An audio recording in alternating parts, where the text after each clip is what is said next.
नमस्कार दोस्तों। तो जैसा कि आप सब जानते हैं, हमारा भारत मोस्ट डाइवर्सिफाइड नेशंस में से एक है, जहां 10 से ज़्यादा धर्म, 3000 से भी ज़्यादा जातियां और 1600 से भी ज़्यादा भाषाएं बोली जाती हैं। आइडियोलॉजी के हिसाब से भी भारत बहुत ही डाइवर्स कंट्री है।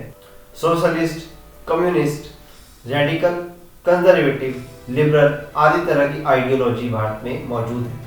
भारत में 8 नेशनल पार्टीज और 50 से भी ज़्यादा स्टेट पार्टीज मौजूद हैं। तो आज हम बात करेंगे भारत की ही नहीं, विश्व की सबसे बड़ी राजनीतिक पार्टी के बारे में। तो आप समझ ही गए होंगे कि आज हम इंडियन पीपल्स पार्टी के बारे में, यानी कि भारतीय जनता पार्टी के बारे में बात करेंगे। बीजेपी यानी भारतीय जनता पार्टी के वर्तमान पार्टी अध्यक्ष श्री जेपी नड्डा है और संसदीय अध्यक्ष श्री नरेंद्र मोदी हैं, जो भारत के प्रधानमंत्री भी हैं। श्री नरेंद्र मोदी बीजेपी के लोकसभा नेता भी हैं और राज्यसभा नेता पीयूष गोयल है। बीजेपी का चुनाव चिन्ह ये है और पार्टी का झंडा ये है। अगर आप शुरुआती दौर पे जाएं तो भारतीय जनता पार्टी का उद्गम भारतीय जनसंघ पार्टी से हुआ है। भारतीय जनसंघ पार्टी की स्थापना 21 अक्टूबर 1951 को हुई। इसके संस्थापक डॉक्टर श्यामा प्रसाद मुखर्जी थे।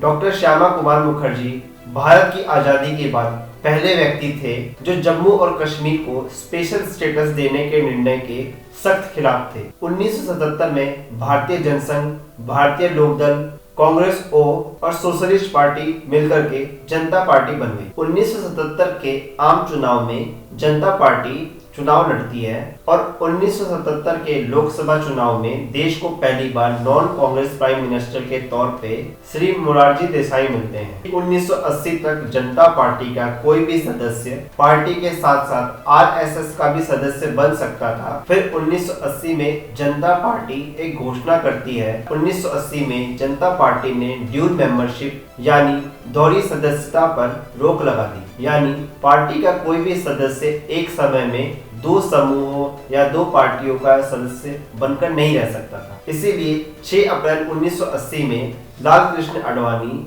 अटल बिहारी वाजपेयी और पार्टी के कुछ अन्य सदस्यों ने जनता पार्टी छोड़कर भारतीय जनता पार्टी की स्थापना की। बीजेपी ने पहला आम चुनाव 1984 में लड़ा, जिसमें बीजेपी को सिर्फ 2 सीटों पे जीत हासिल हुई। उस वक्त बीजेपी के सिर्फ 2 ही एमपी थे और आज 2022 में बीजेपी के 303 सांसद हैं। और इस तरह सही तौर पे अगर माना जाए तो भारतीय जनता पार्टी के संस्थापक अटल बिहारी वाजपेयी और लाल कृष्ण आडवाणी है। 1984 में आम चुनाव हारने के बाद 1986 में बीजेपी ने एंटी करप्शन मूवमेंट की शुरुआत की और 1989 में अयोध्या आंदोलन चलाया, जिसकी वजह से 1989 में बीजेपी को आम चुनाव में 85 सीटों पे जीत हासिल।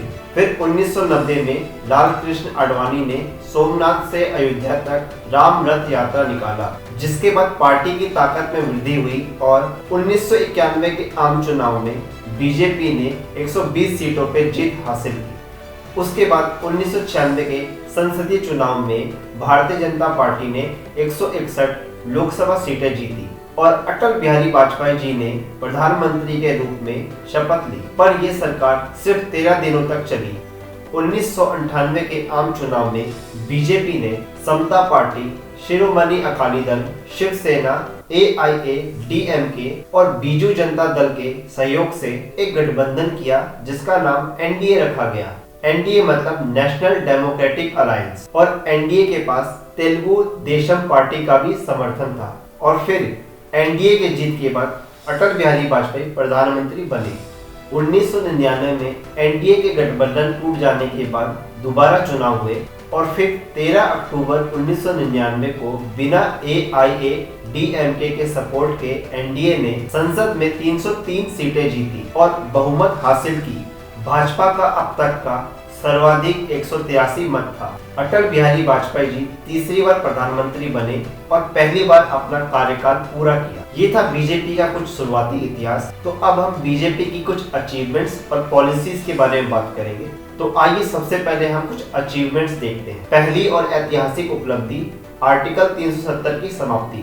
दूसरा, राम मंदिर के पक्ष में निर्णय आना। और 2014 से लेकर के 2019 तक बीजेपी की सरकार में प्रतिदिन 27 किलोमीटर की सड़कें बनाई गई हैं और आज के दिन सड़कें 37 किलोमीटर प्रतिदिन के हिसाब से बनाई जा रही हैं। तो अब हम कुछ पॉलिसीज की बात करते हैं।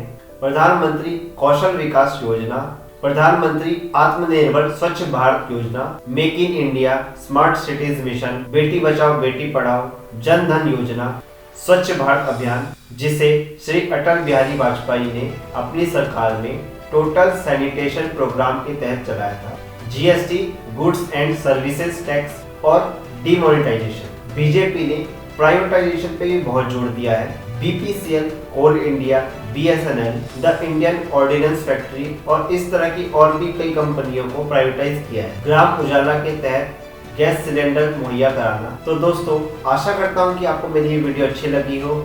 अगर वीडियो पसंद आई हो तो वीडियो को लाइक करें, चैनल को सब्सक्राइब करें और इस वीडियो को ज़्यादा से ज़्यादा शेयर करें और कमेंट करें कि अगली वीडियो आपको किस टॉपिक पे चाहिए। जय हिंद।